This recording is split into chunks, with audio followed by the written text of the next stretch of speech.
ಕೂಡ ನಿಮ್ಮದೇ ಆಗಿರ್ತಕ್ಕಂಥ ಯೂಟ್ಯೂಬ್ ಚಾನಲ್ ಸ್ಟಡಿ ವಿತ್ ಪರಶುರಾಮ್ಗೆ ಸ್ವಾಗತ ಅಂತ ಹೇಳ್ತಾ ಇಂದು ನಡೆದಿರ್ತಕ್ಕಂಥ SSLC ವಿಜ್ಞಾನದಲ್ಲಿ ಫಿಸಿಕ್ಸ್ನ ವಿಡಿಯೋವನ್ನು ಕೀ ಆನ್ಸರ್ಸ್ ಹಾಕಿದ್ದೀನಿ. ಅದನ್ನು ನೋಡದೇ ಇದ್ದರೆ ವಿಡಿಯೋದ ಡಿಸ್ಕ್ರಿಪ್ಷನ್ ಬಾಕ್ಸ್ನಲ್ಲಿ ಕಮೆಂಟ್ ಮಾಡ್ತೀನಿ. ಇವಾಗ ಜೀವ ವಿಜ್ಞಾನ ಬಯೋಲಜಿಲಿರ್ತಕ್ಕಂಥ ಕಂಪ್ಲೀಟ್ ಕೀ ಆನ್ಸರ್ ನೋಡ್ಕೊಂಡು ಬರೋಣ. ವಿಡಿಯೋನ ಲೈಕ್ ಶೇರ್ ಮತ್ತು ಸಬ್ಸ್ಕ್ರೈಬ್ ಮಾಡೋದನ್ನು ಮಾತ್ರ ಮರೆಯದಿರಿ ಅಂತ ಹೇಳ್ತಾ ಈ ವಿಡಿಯೋನ ಪ್ರಾರಂಭಿಸೋಣ. ನಾಳೆ ಇಂಗ್ಲೀಷ್ಗಾಗಿ ವಿಡಿಯೋಗಳು ಬರ್ತಾ ಇದ್ದಾವೆ, ಲೈವ್ ಕ್ಲಾಸನ್ನು ಕೂಡ ಮಾಡ್ತಾ ಇದ್ದೀವಿ. ಎಲ್ಲವುಗಳು ಕೂಡ ನಿಮಗಾಗಿದ್ದಾವೆ, ಅವೆಲ್ಲವುಗಳ ಬೆನಿಫಿಟನ್ನು ತಗೊಳ್ರಿ ಅಂತ ಹೇಳ್ತಾ ಈ ವಿಡಿಯೋವನ್ನು ಪ್ರಾರಂಭಿಸ್ತೀನಿ. 26ನೇ ಪ್ರಶ್ನೆ ಇತ್ತು, ನೀರಿನ ಸಾಗಾಣಿಕೆಯಲ್ಲಿ ಪತ್ರರಂಧ್ರಗಳ ಪ್ರಮುಖ ಪಾತ್ರ ಅಂತ ಕೇಳಿದ್ದಾರೆ. ಸೊ 4 ಆಪ್ಷನ್ ಇತ್ತು. MCQ ಅದ ಮೇಲ್ಮುಖ ಸೆಳೆತವನ್ನು ಸೃಷ್ಟಿಸೋದು ಅಂತ ಯಾರೆಲ್ಲ ಬರೆದಿದ್ದೀರಿ 1 ಮಾರ್ಕ್ಸ್ ನಿಮಗೆ ಫಿಕ್ಸ್ ಆಗಿ ಕೊಡ್ತಾರೆ. Exactly right answer. ಎರಡನೇದು, ಜೀರ್ಣಕ್ರಿಯೆಯಲ್ಲಿ ಸಹಾಯ ಮಾಡ್ತಕ್ಕಂಥ ಕಿಣ್ವಗಳ 27ನೇ ಪ್ರಶ್ನೆ ಸರಿಯಾದ ಕ್ರಮ ಏನಿತ್ತು ಅಂತ ಕೇಳಿದ್ದಾರೆ. ಅದರಲ್ಲಿ ಆಪ್ಷನ್ ಎ ಪೆಪ್ಸಿನ್, ಟ್ರೆಪ್ಸಿನ್ ಮತ್ತು ಲೈಪೇಸ್ ಅಂತಕ್ಕಂಥ ಯಾರೆಲ್ಲ ಎ ಆಪ್ಷನ್ ಅಂತ ಬರೆದಿದ್ದೀರಿ ಅದು ನಿಮ್ದು ಏನದಪ್ಪ ಅಂದರೆ ಎಕ್ಸಾಕ್ಟ್ಲಿ ರೈಟ್ ಆನ್ಸರ್ ಬರ್ತದೆ. ಇನ್ನು 28ನೇ ಪ್ರಶ್ನೆಗೆ ಬರೋಣ. ನಿಮಗೆ ಚಿತ್ರ ಕೊಟ್ಟಿದ್ದರು, ಅದು ಸಸ್ಯಗಳ ಅನುವರ್ತನಾ ಚಲನೆಯಲ್ಲಿ ಎಕ್ಸ್ ಏನು ಸೂಚಿಸ್ತದೆ ಅಂತ ಕೇಳಿದರು. ಅದು ಧನಸ್ಪರ್ಶ ಅನುವರ್ತನೆ ಮತ್ತು ನಿರ್ದೇಶಿತ ಚಲನೆ ಅಂತ ಯಾರೆಲ್ಲ ಬರೆದಿದ್ದೀರಿ ಆಪ್ಷನ್ ಎ ರೈಟ್ ಮಾಡಿದ್ದೀರಿ. ನಿಮ್ಮದು ಎಕ್ಸಾಕ್ಟ್ಲಿ ಕರೆಕ್ಟಾಗಿರ್ತಕ್ಕಂಥ ಆನ್ಸರ್ 1 ಮಾರ್ಕ್ ನಿಮಗೆ ಸಿಗ್ತದೆ.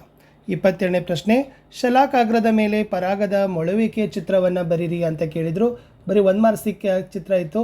ಅಗದಿ ಆರಾಮಾಗಿ ನೀವೇನು ಮಾಡ್ಬೋದಪ್ಪ ಅಂತಂದ್ರೆ ಬರೋದು ಪರಾಗ ರೇಣು, ಶಲಾಕಾಗ್ರ, ಗಂಡು ಲಿಂಗಾಣು, ಓಕೆನಾ.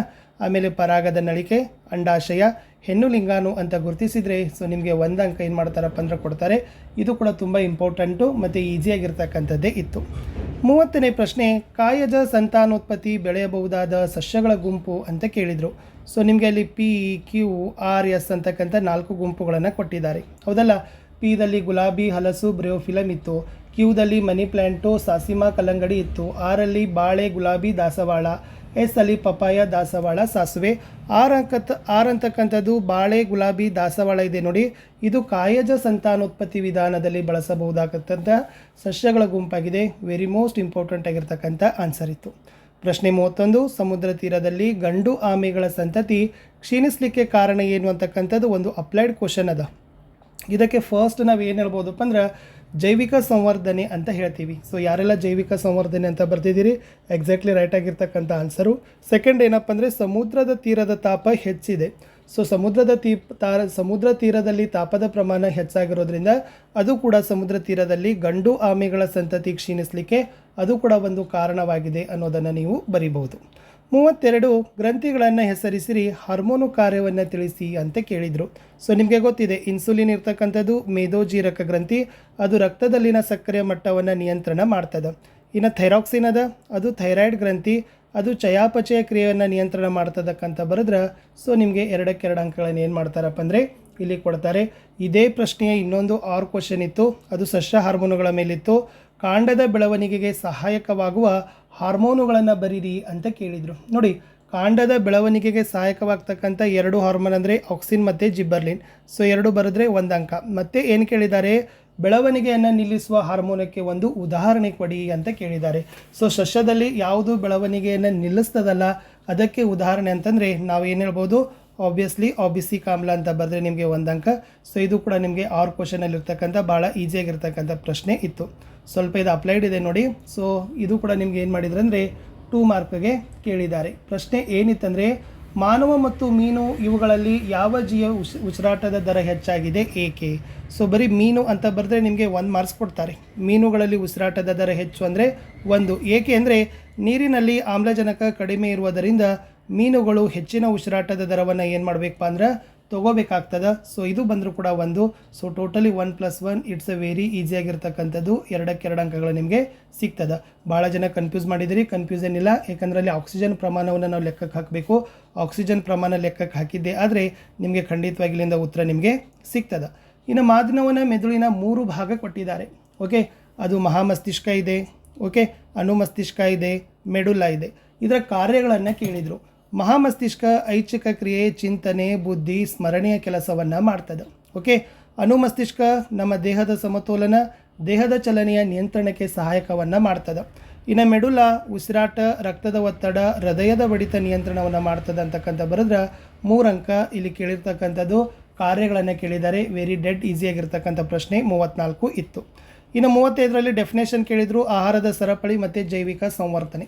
ಆಹಾರದ ಸರಪಳಿ ಅಂದರೆ ಪೋಷಣಾ ಸ್ತರದಲ್ಲಿ ಒಂದು ಪೋಷಣಾ ಸ್ತರದಿಂದ ಮತ್ತೊಂದು ಸ್ತರಕ್ಕೆ ಆಹಾರ ಶಕ್ತಿ ವರ್ಗಾವಣೆ ಆಗೋದೇ ಆಹಾರದ ಸರಪಳಿ ಅಂತ ನಾವೇನು ಮಾಡ್ತೀವಪ್ಪ ಅಂದರೆ ಕರಿತೀವಿ. ಬಟ್ ಜೈವಿಕ ಸಂವರ್ಧನೆ ಅಂದರೆ ಪರಿಸರ ವ್ಯವಸ್ಥೆಯ ವಿವಿಧ ಹಂತಗಳಲ್ಲಿ ಪೋಷಣಾ ಸ್ತರಗಳಲ್ಲಿ ಹಾನಿಕಾರಕ ರಾಸಾಯನಿಕಗಳು ವರ್ಧನೆ ಆಗ್ತಕ್ಕಂಥ ಕ್ರಿಯೆಯನ್ನು ನಾವೇನಂತೀವಪ್ಪ ಅಂದ್ರೆ ಜೈವಿಕ ಸಂವರ್ಧನೆ ಅಂತ ಕರಿತೀವಿ. ಇನ್ನೊಂದು ಬಿ ಪ್ರಶ್ನೆ ಕೊಟ್ಟಿದ್ದಾರೆ, ಓಝೋನ್ ಪದರದ ಪ್ರಾಮುಖ್ಯತೆಯನ್ನು ಬರೀರಿ. ಏನು ಓಝೋನ್ ಪದರದ ಪ್ರಾಮುಖ್ಯತೆ ಅಂದ್ರೆ ಇದು ಸೌರ ಬೆಳಕಿನಿಂದ ಬರುವ ಹಾನಿಕಾರಕ ನೆರಳಾತೀತ ವಿಕಿರಣದಿಂದ ಭೂಮಿಯ ಮೇಲ್ಮೈಯನ್ನು ರಕ್ಷಣೆ ಮಾಡ್ತಕ್ಕಂಥ ಕೆಲಸ ಮಾಡೋದು ಓಝೋನ್ ಪದರು ಇಸ್ ದ ರೈಟ್ ಆನ್ಸರ್. ಇದು ಕೂಡ 3 ಅಂಕದ ಒಂದು ಮೋಸ್ಟ್ ಇಂಪಾರ್ಟೆಂಟ್ ಆಗಿರ್ತಕ್ಕಂಥ ಪ್ರಶ್ನೆ ಇತ್ತು. ಅಥವಾ ಇಲ್ಲಿ 6 ಕ್ವಶನ್ಸ್ ಕೇಳಿದ್ದಾರೆ. ಜೈವಿಕ ವಿಘಟನೀಯ ವಸ್ತು ಅಂದರೆ ಏನು, ವಿಘಟಕಗಳಿಗೆ 2 ಉದಾಹರಣೆಗಳನ್ನು ಬರೀರಿ ಅಂತ ಕೇಳಿದರು. ಇಲ್ಲಿ ಜೈವಿಕ ವಿಘಟನೀಯ ವಸ್ತು ಅಂದರೆ ಜೈವಿಕ ಕ್ರಿಯೆಯಿಂದ ವಿಭಜಿಸಲ್ಪಡುವ ವಸ್ತುಗಳೇ ಜೈವಿಕ ವಿಘಟನೀಯ ವಸ್ತುಗಳು ಅಂತ ನಾವೇನು ಮಾಡ್ತೀವಪ್ಪ ಅಂದರೆ ಕರಿತೀವಿ. ಇನ್ನು 2 ವಿಘಟಕಗಳಂದ್ರೆ ಒಂದು ಬ್ಯಾಕ್ಟೀರಿಯಾ ಬರ್ತದೆ, ಇನ್ನೊಂದು ಶಿಲೀಂಧ್ರ ಬರ್ತದೆ. Very dead easy. ಇನ್ನೊಂದು ಕೇಳಿದರು, ಯಾವ ಒಂದು ರಾಸಾಯನಿಕ ಈ ಓಝೋನ್ ಪದರದ ಕುಸಿತಕ್ಕೆ ಕಾರಣ ಅಂತ ಕೇಳಿದ್ದಾರೆ. CFC ಬರಿಬೇಕು. ಕ್ಲೋರೋಫ್ಲೋರೋಕಾರ್ಬನ್ ಇದು ಓಝೋನ್ ಪದರದ ಕುಸಿತಕ್ಕೆ ಕಾರಣವಾಗಿರ್ತಕ್ಕಂಥ ಸಂಶ್ಲೇಷಿತ ರಾಸಾಯನಿಕವಾಗಿದೆ ಅಂತ ಬರೆದ್ರೆ 1 ಮಾರ್ಕ್ ಕೊಡ್ತಾರೆ. ಇದು ಕೂಡ ನಿಮಗೆ 3 ಅಂಕದ ಒಂದು ಪ್ರಶ್ನೆ ಇತ್ತು. ಭಾಳ ಡೆಡ್ ಈಸಿ ಆಗಿರ್ತಕ್ಕಂಥದ್ದೇ ಪ್ರಶ್ನೆ ಇತ್ತು ಸ್ನೇಹಿತರೆ. ಓಕೆನಾ, ಮುಂದೆ ಹೋಗೋಣ. ಮುಂದಿನ ಪ್ರಶ್ನೆ ಚಕ್ಕರ್ ಬೋರ್ಡ್. ಇಲ್ಲಿ ನಿಮಗೆ F2 ಪೀಳಿಗೆ ಚಕ್ಕರ್ ಬೋರ್ಡನ್ನು ಕೇಳಿದರು. ಅಲ್ಲಿ ವಿಶೇಷವಾಗಿ ನಾನು ನೋಡಿದಂಗೆ ಕೆಂಪು ಹೂ ಬಿಡುವ ಮತ್ತು ಬಿಳಿ ಹೂ ಬಿಡುವ ಅಂತ ಕೊಟ್ಟಿದ್ದಾರೆ. ಕೆಂಪು ಇದೆ ಮತ್ತು ಬಿಳಿ ಇದೆ. ಓಕೆ, ಸೊ ಅದರದ್ದು ನೀವೇನು ಮಾಡಬೇಕಾಗಿತ್ತು, F2 ಚಕ್ಕರ್ ಬೋರ್ಡನ್ನು ಹಾಕಬೇಕಿತ್ತು. It's a very easy. ಅಲ್ಲಿ ವ್ಯಕ್ತರೂಪ ಅನುಪಾತ ಎಷ್ಟಾಗಬೇಕು, 3:1 ಆಗಬೇಕು.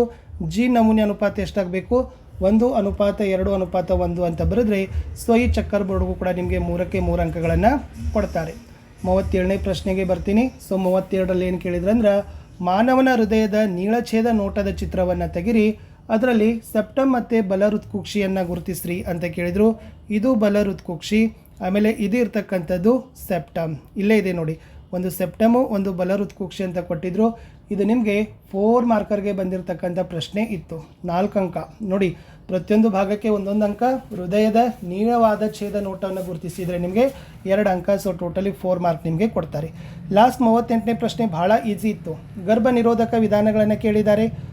ಶಿಶ್ನದ ಮೇಲೆ ಕಾಂಡೋಮ್ಗಳನ್ನು ಬಳಸೋದು, ಯೋನಿ ಚೀಲಗಳನ್ನು ಬಳಸೋದು, ಮಾತ್ರೆಗಳ ಸೇವನೆ ಮಾಡೋದು, ಕಾಪರ್ ಟೀಗಳನ್ನು ಬಳಸೋದು, ಶಸ್ತ್ರಚಿಕಿತ್ಸಾ ವಿಧಾನಗಳನ್ನು ಬಳಸೋದು, ಇವುಗಳನ್ನು ನೀವು ಬರಿಬೋದು. ಇನ್ನು ಋತುಚಕ್ರ ಹೇಗೆ ಉಂಟಾಗ್ತದೆ ಅಂತ ಪ್ರಶ್ನೆ ಇತ್ತು. ಅಂಡ ಫಲಿತಗೊಳ್ಳದಿದ್ದರೆ ಗರ್ಭಕೋಶದ ಒಳಸ್ತರಿ ಅಗತ್ಯವಿರೋದಿಲ್ಲ. ಈ ಗರ್ಭಕೋಶದ ಒಳಸ್ತರಿ ನಿಧಾನವಾಗಿ ಬಿರುಕು ಬಿಟ್ಟು ರಕ್ತ ಮತ್ತು ಲೊಳೆ ರೂಪದಲ್ಲಿ ಯೋನಿಯಿಂದ ಹೊರಬರುವುದಕ್ಕೆ ಋತುಚಕ್ರ ಅಂತ ಕರಿತೀವಿ. ಈ ಋತುಚಕ್ರ ಪ್ರತಿ ತಿಂಗಳು ನಡೀತದ, ಸಾಮಾನ್ಯವಾಗಿ 2 ರಿಂದ 8 ದಿನಗಳವರೆಗೆ ಇರ್ತದೆ ಅಂತ ಬರೆದ್ರೆ 1 ಮಾರ್ಕ್ ಇತ್ತು. ಲಾಸ್ಟ್ ನಿಮಗೆ ಸ್ವಕೀಯ ಪರಾಗಸ್ಪರ್ಶ ಮತ್ತು ಪರಕೀಯ ಪರಾಗಸ್ಪರ್ಶದ ವ್ಯತ್ಯಾಸ ಕೇಳಿದ್ದಾರೆ.